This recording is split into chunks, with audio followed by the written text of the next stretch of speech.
del libro de Romanos.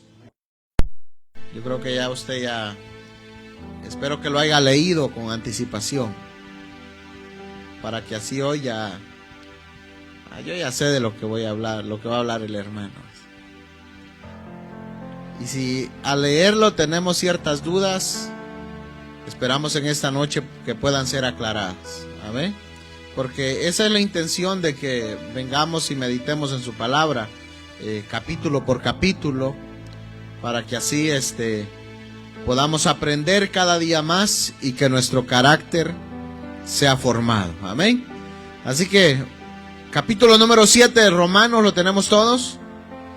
Vamos a leer el verso primero y lo vamos a leer en el nombre del Padre, del Hijo y de su Santo Espíritu. Y la palabra del Señor dice así: ¿acaso ignoráis, hermanos?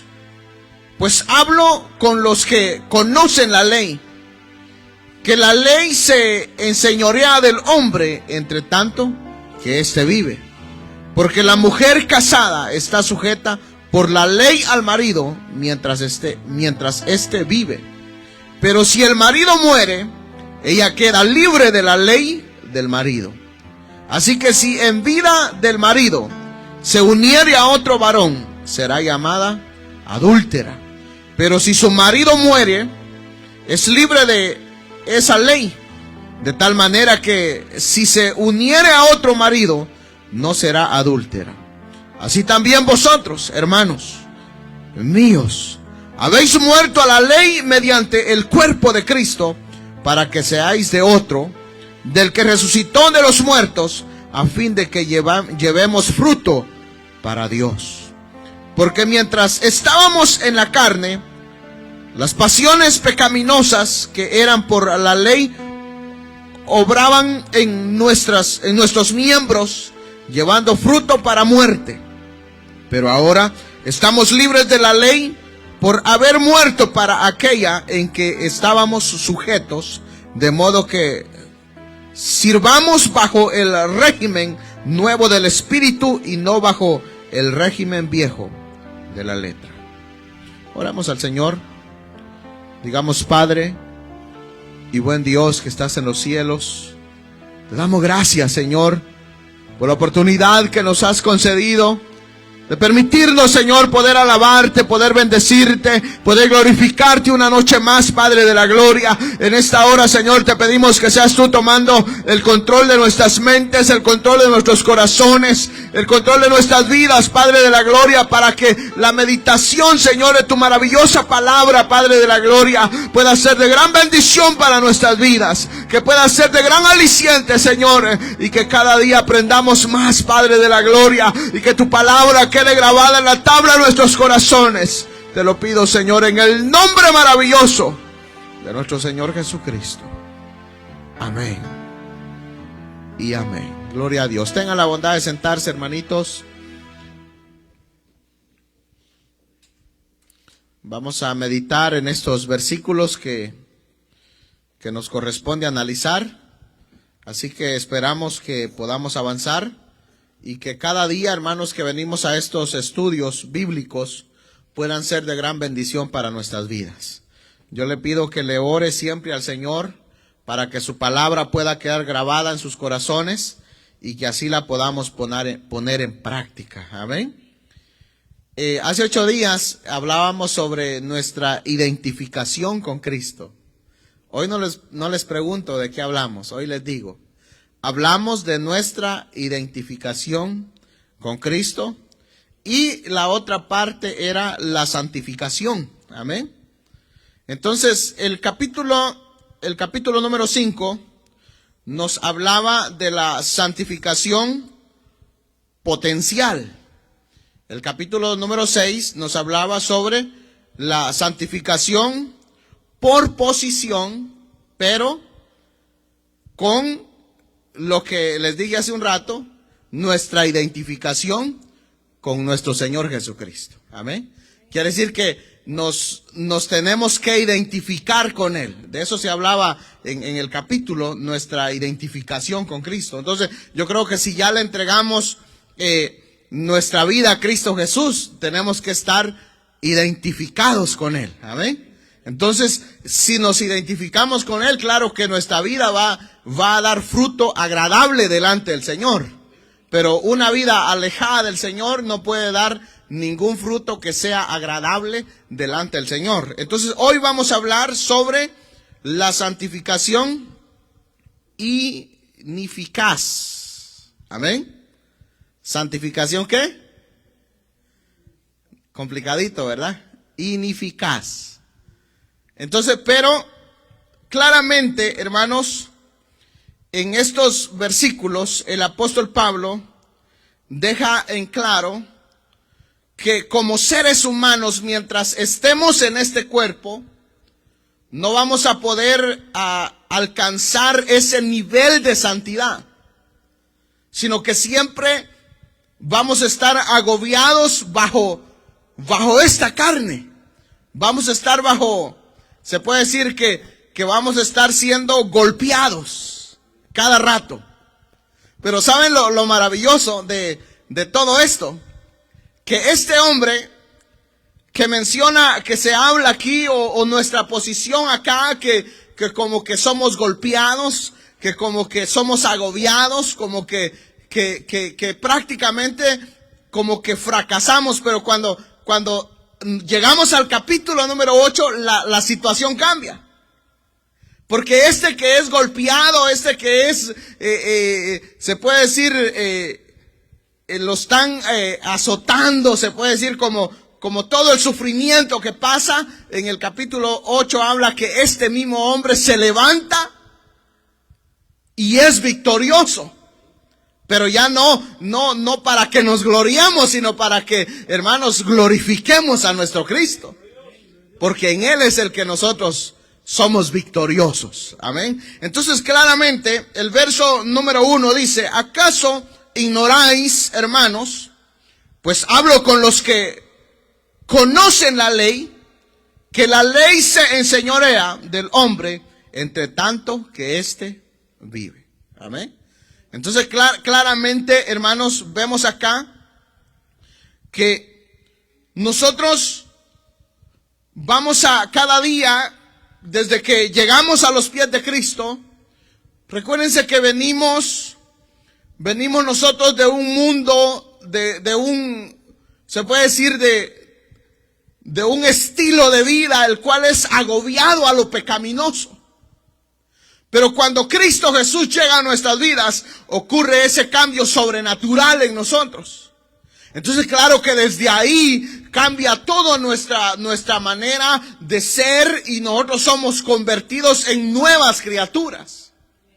Pero no con esto quiere decir de que ya nosotros estamos libres de nuestra naturaleza. Porque eso es lo que tenemos que nosotros realmente tener en cuenta, que esta naturaleza que nosotros tenemos va a estar con nosotros hasta el día que el Señor nos llame a su presencia. O hasta el día que Cristo venga por nosotros. Quiere decir que cada día usted va a sentir deseos de pecar. Entonces, por eso es que es bien importante que nosotros leamos la palabra del Señor, para que nosotros tengamos en cuenta que esta carne va a llamar a los deseos de la carne. Y por más que nosotros oremos, por más que nosotros ayunemos, por más sacrificios que hagamos, por más que nosotros luchemos, usted hoy le ora al Señor y pasa un día en la presencia del Señor, pero mañana su naturaleza seguirá estando ahí. Entonces, lo que nosotros tenemos que saber es que tenemos que aprender a vivir con esta situación. Y no pensar de que no, es que yo de aquí para adelante me voy a santificar totalmente para el Señor y voy a hacer una santificación perfecta delante de Él.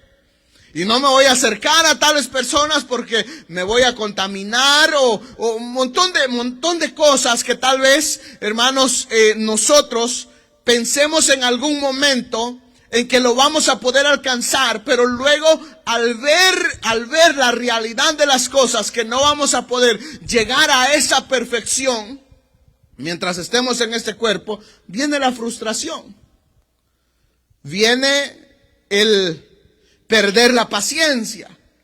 Entonces, por eso es que vemos nosotros que muchos se cansan. Y al no ver resultados, dice, oré, y mi situación no cambia, yo sigo sintiendo esto mismo. Es que la naturaleza sigue ahí. Es que nuestro mismo cuerpo, hermanos, imagínense bonito fuera, ¿verdad? Tenemos un cuerpo, llegamos a los pies de Cristo, el Señor saca nuestro espíritu y nos lleva a un cuerpo ya totalmente transformados. Porque dice que cuando Cristo venga, dice, los muertos en Cristo resucitarán primero, y dice, y los que hayamos quedado seremos arrebatados. ¿Y qué? Transformados. Ahora, que esa transformación ocurriera totalmente cuando llegamos a los pies de Cristo, cambio de vida y cambio de cuerpo. Ay, cuánto quisiera. Y se imagina qué cuerpo quedaría. Pero no es así la situación. Sino que es, hermanos, de que nosotros realmente recibimos una nueva vida en Cristo Jesús, pero seguimos en este mismo cuerpo. Entonces, claro que van a haber luchas, van a haber pruebas, van a haber situaciones.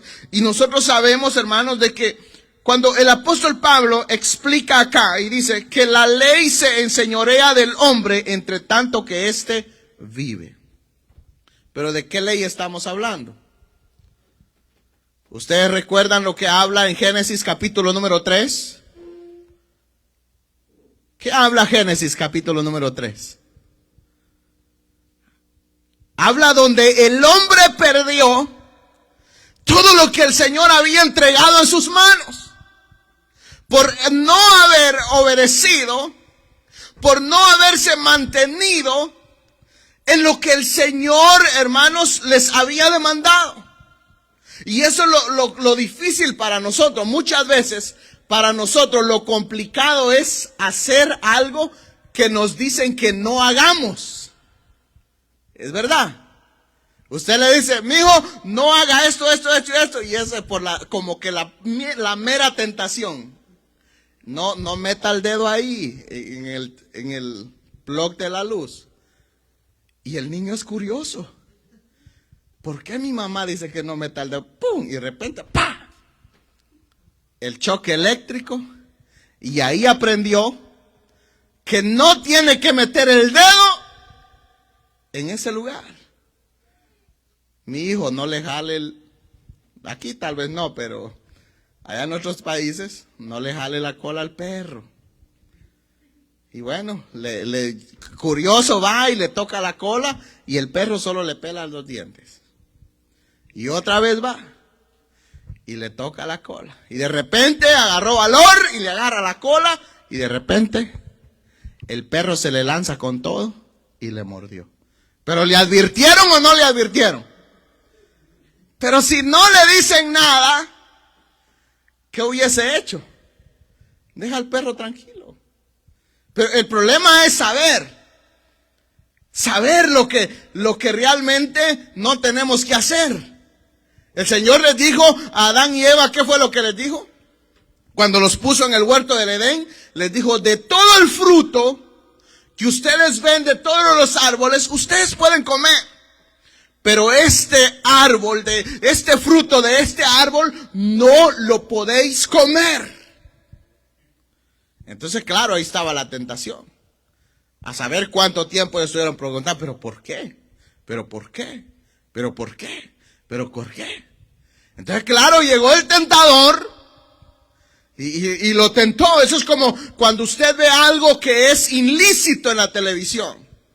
Entonces, claro, usted cambia de canal o lo corre. Pero la mente dice, regresalo. ¿No le pasa eso? Pero ¿saben qué es eso? Nuestra naturaleza.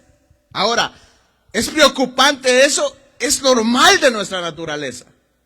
Es lo normal, porque esta naturaleza es lo que quiere, es, hermanos, a lo que está, hermanos, adaptado. A lo que es su vida.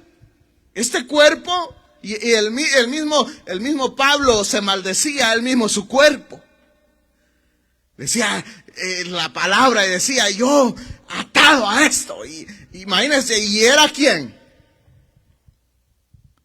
No, y la gente a veces se hace ilusiones. No, el pastor tiene una mente tan blanca.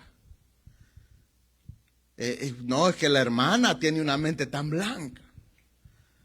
Pero puede ser, hermanos, que hayan pensamientos a veces que hermanos, que sean como el talón de Aquiles, como dicen.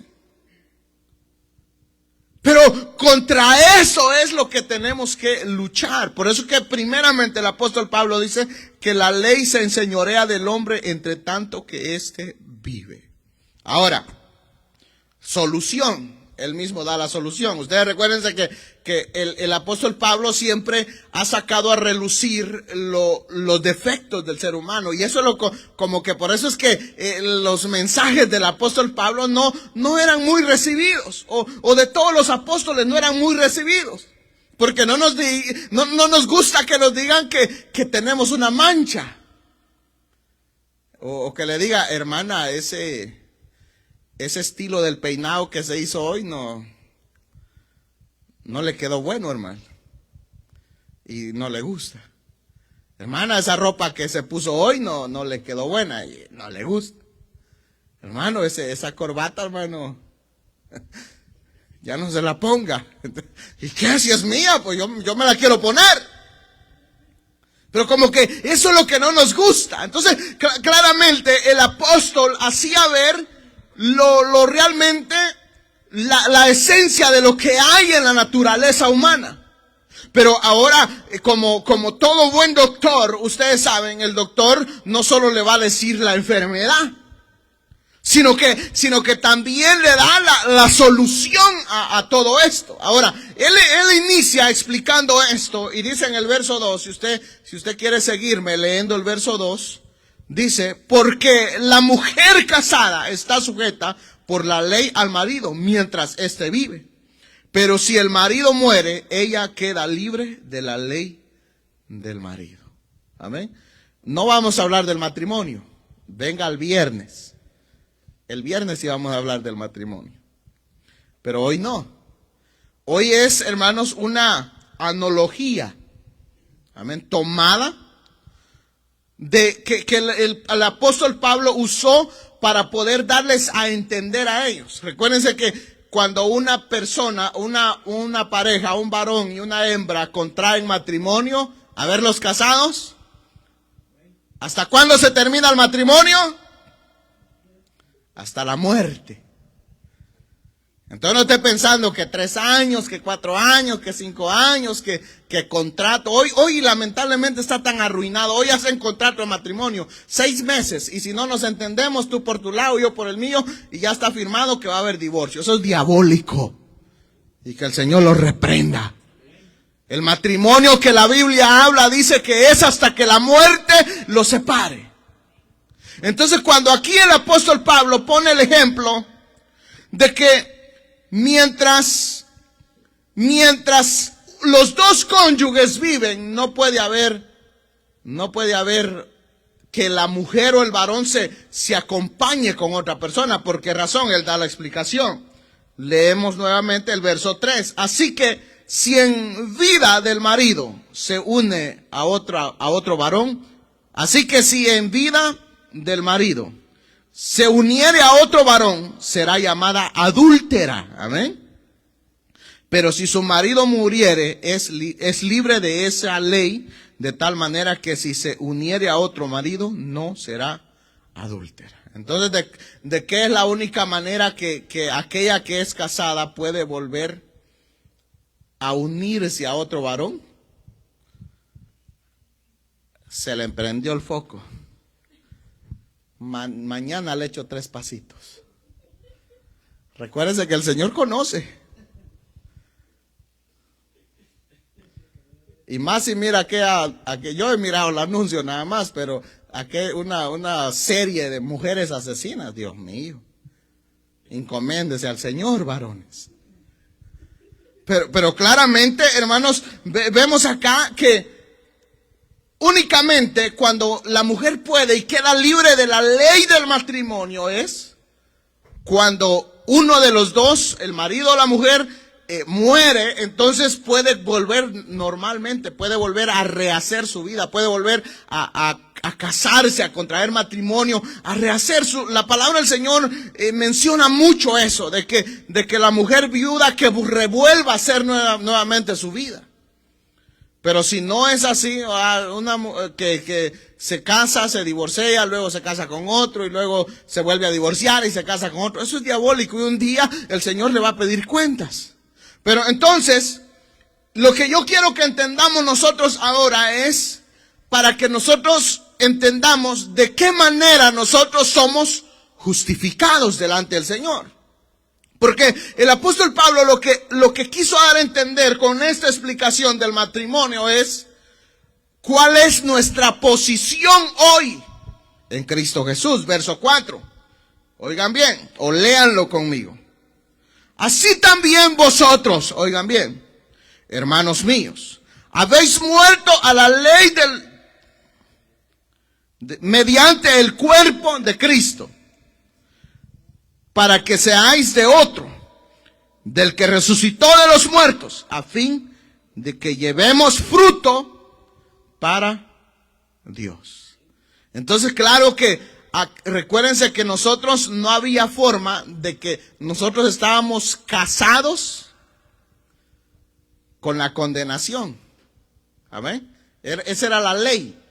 ¿Cuál era la ley del matrimonio? Que tiene que estar casado hasta que se muera. Y nosotros estábamos casados con el pecado hasta que nos morimos. ¿Y cuál era el final? La condenación eterna. Pero ahora Cristo Jesús vino, dice, y murió en la cruz del Calvario y pagó nuestros precios, el precio de nuestro pecado, y resucitó al tercer día para poder libertarnos. Para que así nosotros, quiere decir que Él murió, había el pago, recuérdense que la palabra del Señor dice que la paga del pecado es la muerte. ¿Amén? Entonces, ¿cuál era nuestra paga, hermanos, de nosotros? Por el pecado, por nuestra naturaleza, la muerte. Entonces nosotros necesitábamos morir. Y si morimos en el pecado, ¿qué viene después? ¿La gloria? No, la condenación eterna. Entonces Cristo Jesús vino, tomó nuestros pecados y murió por nosotros. Entonces, al Él pagar el precio por nuestros pecados, Él nos tomó a nosotros y hoy nos ha dado la libertad y somos libres. ¿Por qué? Porque teníamos que morir. Amén. Recuérdense, teníamos que morir. Pero Él murió por nosotros para darnos libertad. Para luego otorgarnos la libertad y dejarnos que nosotros, hermanos, realmente recuérdense que Él no nos obliga a que nosotros vengamos delante de su presencia. O hay alguien que se hizo cristiano obligatoriamente. El Señor lo obligó a usted. No, yo soy cristiano porque el Señor me obligó. Nosotros venimos voluntariamente por su gracia, por su misericordia. Pero claro que para que hubiese, que nosotros quedáramos libres de esa condena, para que quedáramos libres como una mujer o un varón, para quedar libre del matrimonio, uno de los dos tiene que fallecer, así mismo nosotros. Para quedar libres del pecado tenía que haber muerte. Pero con nuestra propia muerte no hay solución de nada. Eso es lo que tenemos que entender. Por eso es que cuando una persona muere sin Cristo Jesús en su corazón, va a la condenación eterna. Porque muere para condenación. Pero la muerte de nosotros ahora es diferente. Porque si nosotros hoy morimos, hoy nos llama el Señor a su presencia, es para, hermanos, abrir nuestros ojos delante de su presencia. Porque ya no hay deuda. Éramos deudores. Ahora ya no somos deudores. Ahora somos libres. Somos libres del pecado. Eso es lo que el apóstol quiere hacernos entender a nosotros. de que en el capítulo 5, el capítulo 6 y este capítulo número 7 sobre nuestra posición delante del Señor. Pero ahora explica algo para que nosotros no caigamos en el error, y la explicación que él hace es de que no hay una santificación perfecta. Que mientras vivamos en este cuerpo vamos siempre a estar, hermanos, atados a esta naturaleza. Entonces, por eso, ¿por qué razón él dio esta explicación? Porque recuérdense que en ese tiempo la ley mosaica estaba en su apogeo. Y mucha gente hoy en día malinterpreta todas estas cosas de la ley. Pero déjeme decirle que la ley es santa. ¿Por qué la ley es santa? Y la gente dice, no, la ley no tiene ningún poder sobre mí. No, yo no tengo nada que ver con la ley. Nosotros le tenemos que dar gloria a Dios que hay ley. ¿Saben por qué? Porque si no hubiera ley, no supiéramos nosotros qué es el pecado. Leamos el verso 7. ¿Qué diremos pues? ¿La ley es pecado? Oigan bien, en ninguna manera. Pero yo no conocí el pecado sino por la ley. Oigan bien. Porque tampoco conociera la codicia si la ley no dijera, no codiciaráis. Entonces, ¿por qué sabemos hoy que la codicia es pecado? Porque la ley dice, no codiciaráis. ¿Por qué sabemos hoy que matar es pecado? Porque la ley lo dice. ¿Por qué hoy sabemos que adulterar es pecado? Porque la ley lo dice. ¿Por qué sabemos hoy que el fornicar es pecado? Fornicación es tener relaciones sexuales fuera del matrimonio. ¿Cree que lo único que es agradable delante del Señor es las relaciones sexuales dentro del matrimonio? Entonces, pero conocemos, ¿por qué conocemos eso? Entonces dice, no robaráis, no codiciaráis, entonces todas esas cosas, no mentiráis. Entonces, pero sabemos por qué razón, porque el Señor mismo puso esa santa ley. Es como que usted fuera a la playa y de repente se mete tranquilo a la playa, se está bañando, cuando de repente mira que dice ahí un rótulo, hay tiburones. Entonces, ¿cuál va a ser su actitud? ¿Cuál va a ser su accionar? Salir corriendo de ahí, pelearse con el rótulo que dice ahí que no hay tiburones, o enojarse con el que puso el anuncio que hay tiburones. No, el que puso ese rótulo le está haciendo un favor a usted. Lo está percibiendo de que hay peligro. Entonces, la ley eso es lo que hace. La ley, hermanos, no fue para salvar a alguien. No, la ley no fue, hermanos, el Señor no la puso para salvar a alguien, sino para redorguir al hombre de pecado, para redorguir al hombre de su condición. Si no hay un espejo delante de usted, usted no va a poder ver que si tiene una manchita, que si la corbata nos quedó de lado, cualquier cosa, que si tiene canas, o todo, porque el espejo refleja. Entonces claramente tenemos que entender nosotros que lo que la ley hace, el trabajo de la ley hace es sacar a relucir lo que realmente es la condición natural del ser humano. Ahora, pero la solución, ¿cuál es? La solución es aquel que murió en un madero y al tercer día resucitó y hoy está a la diestra del Padre. Y un día vendrá por nosotros. Entonces, Él es la solución. Ahora, con todo esto de la explicación de cuál es el significado de la ley, espero que a usted le quede claro. Que no hayan dudas, que no ande usted menospreciando la ley, sino que es una santa ley. Es algo que el Señor ordenó, pero para bendecirnos a nosotros. Porque si la ley no hubiese venido, nosotros no tuviésemos conciencia de nuestra condición. ¿Por qué somos hoy conscientes de nuestra condición? Por la ley. Porque claro, la ley, hermanos, vino a reflejar todo lo que es malo, todo lo que es desagradable delante del Señor. Entonces, ¿habrá alguien que pueda cumplir la ley? No. Entonces, otra cosa que tenemos que entender en este capítulo número 7 es que lo que tenemos que entender nosotros, que no hay ninguna acción, no hay ninguna cosa que nosotros podamos hacer para agradar a Dios. No hay nada. Orar, ayunar, cualquier cosa, pagarle la renta a alguien. Usted puede hacer lo que usted quiera. Pero nada de eso nos va a ayudar a la salvación. No hay ningún mérito humano. Esa era la palabra que estaba buscando. Ningún mérito humano que nosotros podamos hacer para ser salvos.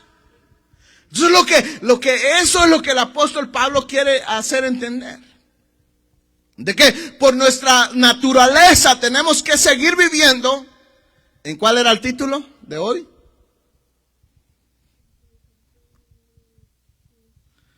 ¿Y ni qué? Dígalo. Ineficaz. Santificación ineficaz. Entonces, tenemos que saber nosotros, hermanos, que no vamos a llegar a un límite hasta que nosotros seamos glorificados. Pero eso va a ser, hermanos, ya, recuérdense, en los tiempos de Cristo. Pero ahorita mismo no. Ahorita mismo nosotros vamos a seguir así, hermanos, luchando. Que vamos a seguir siendo golpeados. Y aquí es donde nosotros tenemos que entender que nuestro enemigo no es el vecino. Que nuestro enemigo no es nuestro compañero. No es, hermanos, nadie alrededor nuestro. No. Nuestro enemigo está dentro de nosotros. Vivimos con Él, nos levantamos con Él, vamos a trabajar con Él. Y a veces nosotros, tal vez por nuestra... De la manera que andamos, es de la misma manera que reaccionan para con nosotros, pero luego nosotros decimos, no, es que no soy yo, y ese es otro problema. El no reconocimiento, el no reconocer, nosotros nos pone en graves problemas. Porque eso es como cuando se habla de aquellos que tienen problemas de adicciones, alcoholismo, drogas, cigarrillos, cerveza. Hay muchas cosas de todo eso, de adicciones. No nos vamos a extender a solo lo que es como el pecado, lo que es, hermanos, las drogas y todo eso. No, hay muchas cosas que se pueden agregar a todo esto de adicciones. Hay gente que es adicta a la televisión. Hay gente que es adicta a comer. Hay gente que es adicta a la soda. Hay gente que es adicta a muchas. Cuando se habla de adicciones, no podemos solo ir al cigarrillo, la cerveza, las drogas. No, hay muchas cosas. Hay gente que es adicta a los juegos. De esos jueguitos que hoy salen en los teléfonos, en las tabletas. Candy Crunch, yo les voy a confesar, era adicto a Candy Crunch. Yo hasta pagaba por vidas. Y por ahí me comentó a un amigo, mira, yo sé cómo conseguir vidas y que no me hagan falta nunca, conseguímelo.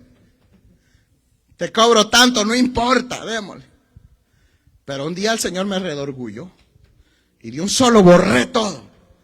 Porque el Señor me hizo ver que me estaba convirtiendo en adicto a eso. Entonces, claro, pero todo eso es por la naturaleza que hay en nosotros. Pero ahora nosotros lo que tenemos que hacer es acercarnos al Señor. Recuerden que el Señor nos ha llamado a dar frutos. Ahora, la pregunta que usted se tiene que hacer es, ¿qué frutos estoy yo dando delante del Señor? Porque el verso 4 claramente dice, así también vosotros, hermanos míos, Habéis muerto a la ley mediante el cuerpo de Cristo, para que seáis de otro, del que resucitó de los muertos, a fin de que llevemos fruto para con Dios. Amén. Entonces aquí esto nos habla del propósito de Dios para con nosotros.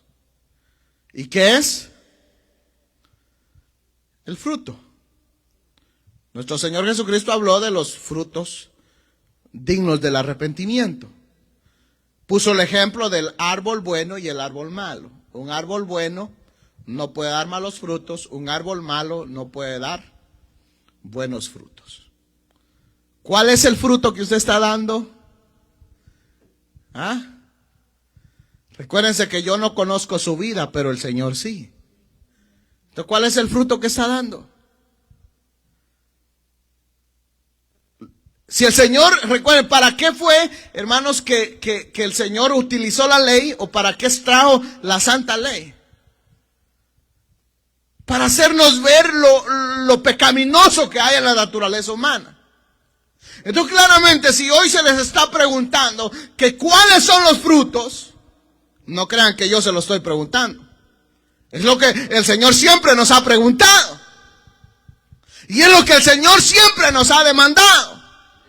Nuestros frutos como cristianos. ¿Estamos dando frutos de cristianos o nuestros frutos no son dignos de arrepentimiento? Porque si es así, usted lo que necesita es convertirse a Cristo. Lo que necesita es humillarse delante de Cristo, pedirle perdón a Él y decirle: Señor, yo no he dado frutos dignos de arrepentimiento. Perdóname, Señor. Y no importa que todos estos me miren. Lo que me importa es estar bien delante de tu presencia. Esa debería de ser la actitud de todo cristiano. Ahora, si usted vino o viene para que le hable bonito, para que le diga lo chulo que es, lo chula que es, o lo buena persona que somos, no es aquí en este púlpito. En este púlpito es para hablar la palabra de Dios. Y la palabra de Dios tiene que ser hablada tal como es. Y por eso es que el mensaje de los apóstoles no era bien recibido, porque todos era un llamado al arrepentimiento, un llamado a tomar en cuenta su manera de vivir, sus caminos, de cuáles eran sus acciones, sus actitudes. De que no vivieran en una vida engañada. Y eso es el problema, la falsedad de hoy en día en el cristianismo. Y eso está lleno no solo en esta iglesia, sino absolutamente en todas las iglesias, de hermanos y hermanas que creen que son cristianos, pero no lo son. Porque creemos que somos algo que no lo hemos sido nunca, no hemos hecho nada, no ha habido ni un accionar. Pero el Señor nos llama a que nos levantemos, a que cambiemos, a que seamos realmente diferentes y que no nos engañemos a nosotros mismos. Y de eso, como que viniera, hermanos, entrelazado el tema del domingo con el tema de hoy. Pero, hermanos, eso era el llamado a no engañarnos a nosotros mismos, a no hacer creer: no, es que yo soy cristiano, pero fíjate que no leo la Biblia. No, es que yo soy cristiano, pero no oro. Yo soy cristiano, pero los frutos dicen lo contrario. Entonces, ¿qué es? Te estoy preguntando que ¿qué son? ¿O somos o no somos? Si no, porque el asunto está que vamos a desperdiciar nuestro tiempo. Lamentablemente. El tiempo va a ser desperdiciado, en vano, el gran esfuerzo. ¿Por qué? No, es que yo solo por acompañar al pastor. Yo voy a ir para acompañarlo, pastor. Así me dijo alguien. Y le dije: disculpe, yo no necesito compañía, le dije. ¿Sí? Es que no es así. Es que si venimos aquí es porque necesitamos del Señor. Porque necesitamos de su presencia. Y a eso es lo que el apóstol quería hacer entender. Que no fuésemos nosotros engañados.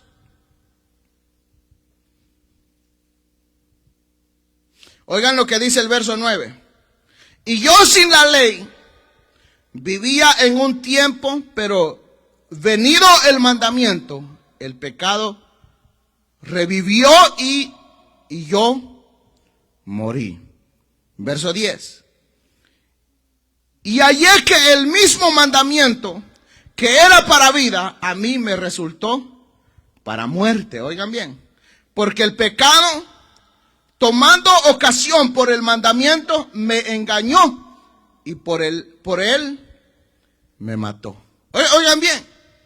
Por eso es que lo que les digo yo, que habla, hermanos, el apóstol está hablando. Oigan bien, era el apóstol. ¿Y qué estaba diciendo él? Que él mismo, el pecado lo engañó. Y nosotros decimos, no, a mí no me engaña el pecado. Si vive en medio del pecado. Entonces, es que no quedamos libres. El mismo apóstol reconocía su condición. Por eso es que nosotros tenemos que entender, hermanos, de que mientras estemos en este cuerpo no vamos a llegar a la perfección, sino que siempre vamos a cometer errores. Algún día usted ha dicho, seamos sinceros, por primera vez en su vida, seamos sinceros a lo que le voy a preguntar. Y con esto cerramos y nos vamos para la casa. ¿Ha dicho usted, pero lo más pequeño, una mentirita, pero pequeñita, la ha dicho algún día? Levanten la mano. ¿Y saben qué dice la palabra del Señor? Que lo mismo es una mentira que cometer un asesinato. Entonces, para el Señor no hay pecados pequeños, pecados grandes, medianos. No.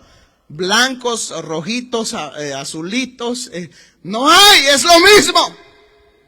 Pecado es pecado. Nosotros creemos, dice el mentiroso mejor. El mentiroso cristiano dice, no, es que los adúlteros no entrarán al reino de los cielos. Pero él es cristiano mentiroso. ¿Y qué es lo que dice la Biblia? Que los mentirosos tampoco entrarán. Es que no entramos por lo que seamos, entendamos eso. No entra usted por lo que usted es, sino entramos por lo que Cristo hizo.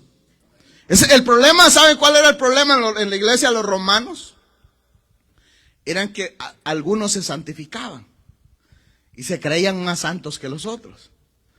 Yo oro, yo soy más santo. No, y como tenían eso, hermanos, de que pactaban y un montón de cosas, los que traían ya, hermanos, que les habían enseñado. Ellos creían que por ciertas acciones que hacían, estaban más cerca del Señor y que sus vidas eran más agradables delante del Señor. Entonces era necesario que alguien viniera a decirle que mientras estemos en este cuerpo de pecado, siempre van a haber, hermanos, fallas.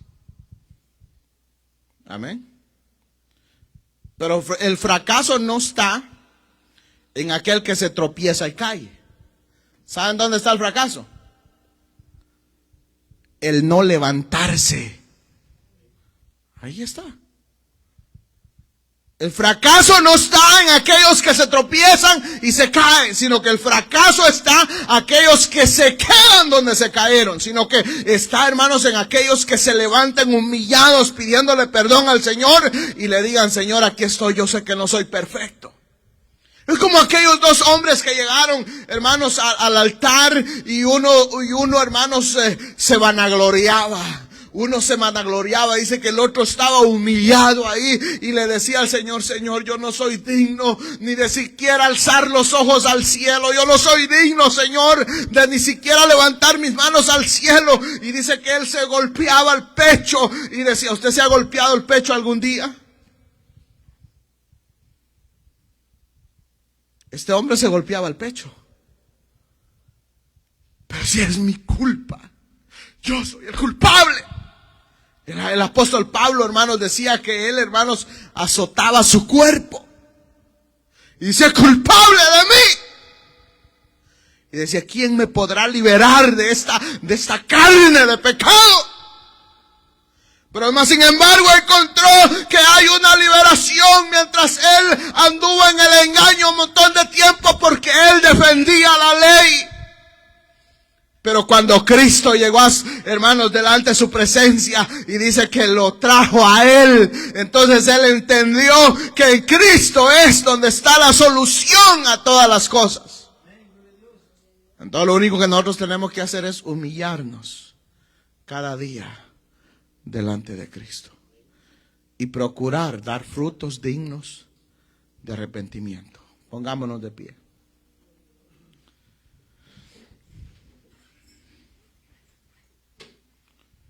Digamos, Padre y buen Dios que estás en los cielos,